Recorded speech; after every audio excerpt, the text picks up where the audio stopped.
All right, welcome to Complete Football Africa. Again, we're going to be focusing on the EPL. Right now, Manchester City is hot. I'm here with Kunle Wins. Kunle, you said it.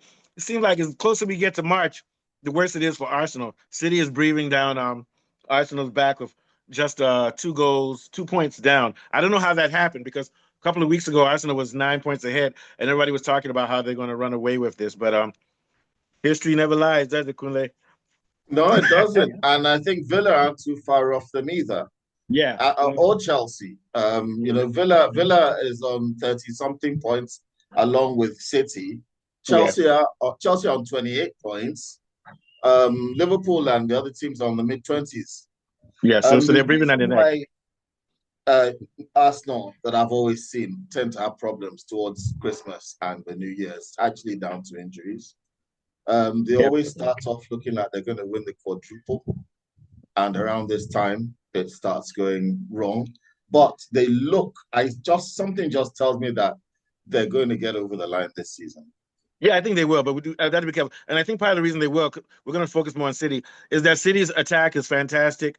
But you know what they say, rob Peter to pay Paul. They're robbing from their defense to score. They're inverting O'Reilly, and O'Reilly's not even a natural defender anyway. He's playing left back. They're inverting him in midfield, adding numbers into midfield, and they're very creative. But they're still sloppy on transition and giving up goals. And I think that's going to make the difference. They still need Rodri, who is great in defense, Yeah, which allowed them to have a defensive presence and still keep their offensive platform. But let's talk about how they've been doing so far. So in the last 4 games, um, Foden has scored 6 goals. Fantastic. And once again, the reason he's doing that is because having O'Reilly inverting and making runs in the midfield, having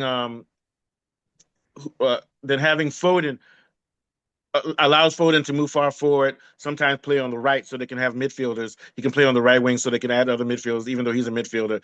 And so their midfield is so stacked that when you put Foden in a free position, he can get into central areas. And on top of that, the gravity that Holland causes creates even more space because Holland loses defenders, ghost defenders, draws them off, and they put so much energy. So that creates so much space for Foden that he's scoring. And it even allows their fullbacks or their wing or their left or right wing backs to also come forward and score.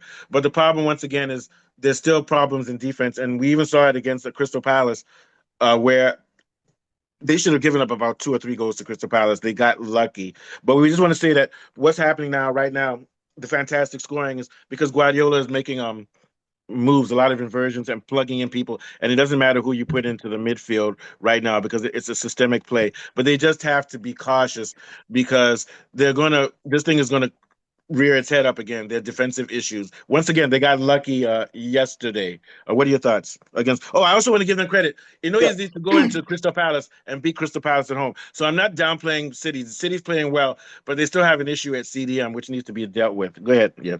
Hmm.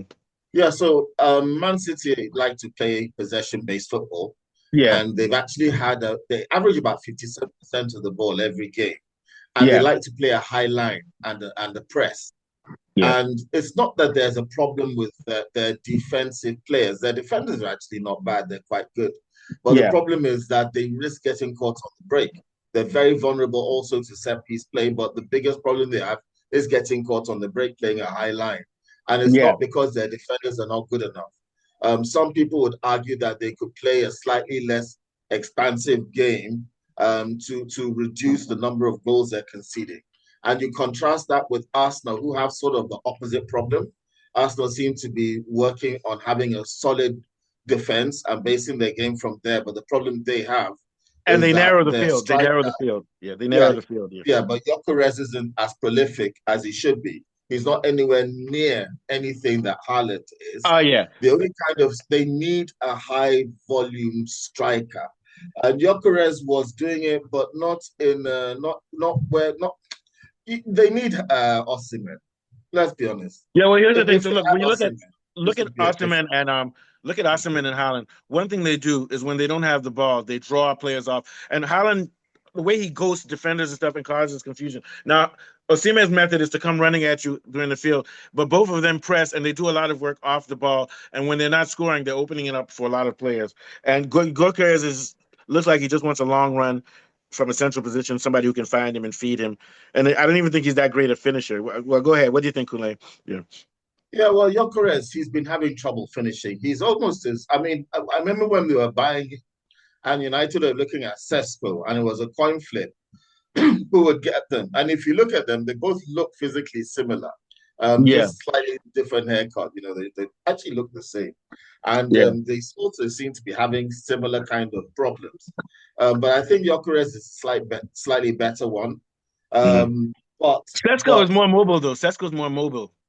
Yeah, but anyway, yeah, Yes, but really, both teams have not really got what I'll call the real striker that's like an Mbappe or an Osimhen or a yeah, Kane, someone that's going to put the goals in no matter what goes on.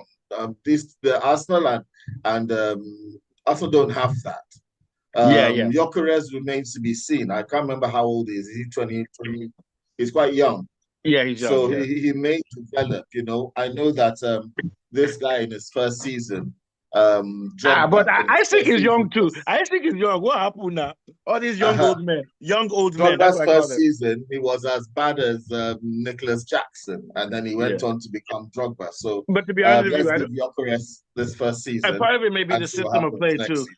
Yeah, and Yeah, I'm but beginning to if they understand want to win Arteta. this Arteta, championship, if they want to win this tournament, they need to pick a top striker in January. Otherwise, yeah, forget it. and they also need to stop It's gonna be dropping tough. points. Not forget it. It's gonna be tough. It's gonna be tough. Yeah, I mean, they also need to capitalize. City was on the ropes 5 weeks ago. They were on the ropes, and They Arsenal score so many goals, they always and have a Arsenal gave up chance. leads, draw. They gave up leads. I mean, not beating leads. They gave up a lead late in the game to draw several times against teams that they shouldn't be drawing. They need to get over that. I think that's a psychological issue too. I'm just not sure if the Arsenal players have that sort of killer instinct. But I think they can win. But if they do win, like you said, it'll be the way McLaren won, stumble over the finish line. Yeah, I think that Arsenal are going to get a lot of what people call jammy wins. Yeah, I also think that they're going to beat the easy to beat teams, but I yeah. think they're going to get those kind I of watch jammy little wins. City will go and lose to Um, some rubbish team. City will go and lose to rubbish yeah, I team. mean they were lucky with Wolves. Wolves is the worst. I mean Wolves Yeah. have 2 points.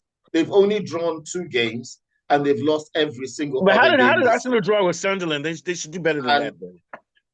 Sunderland are level on points with Liverpool or slightly Ah, ahead of wow. Liverpool. Oh, Liverpool is finished, man. Sunderland are trying to get into the top six. Yeah, Sunderland are on 26 points, I do believe, or that's not 25. bad They're because they quite were high just up. promoted. That's not bad for a newly Yeah, promoted team. they're 3 points behind Chelsea. So Right. Sunderland are not a joke. Okay, so yeah, so Um, yeah. So I mean, and they've also got I think their goal difference is also their defense is as good as Arsenal's. I think they're also very very strong defensively. They've not conceded a lot of goals. I need to look at the log because I might be confusing them with another team. But I know that one of their stats on goals conceded is I think their goals conceded is very good.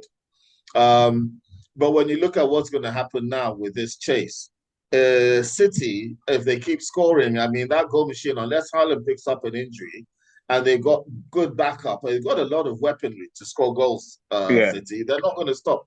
And Oh yeah, City has I think, outscored. They have a better goal differential in the last 6 games, and they've outscored Arsenal by a goal or two. Yeah. yes, Mm. I understand Saliba is back. Hopefully, Gabriel will be Yeah. back in defense for them No, don't say before hopefully. I too hate long. Arsenal. Hopefully not. I'm terrible. All right, let's get out of here. Let's get out of here. No. Did you have your last thought before we Okay, get to the so next one? Yeah. all right, so it's been an exciting look into the football as we delve into the Christmas Boxing Day Oh yeah. football bonanza that is the English Premier League. And from myself, I'm Mustafa. We bid you goodbye, farewell, adieu. Don't forget to like and subscribe, and we'll see you on the next one.